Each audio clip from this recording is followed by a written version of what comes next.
teďka přijde na těžiště a bůh. To se vrátí. To ne. To zná, víš, co si může dovolit.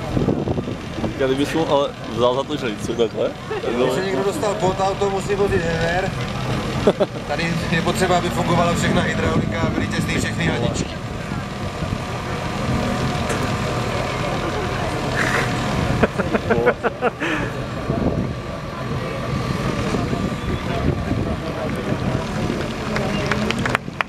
Skočí, dívej se, jako skočí.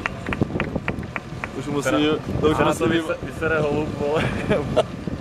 To už musí být bažovat vlastním tělem, tyjo. To už je hodně, tyjo.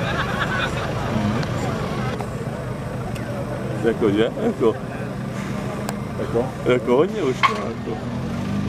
Dost jako, dost jako, že?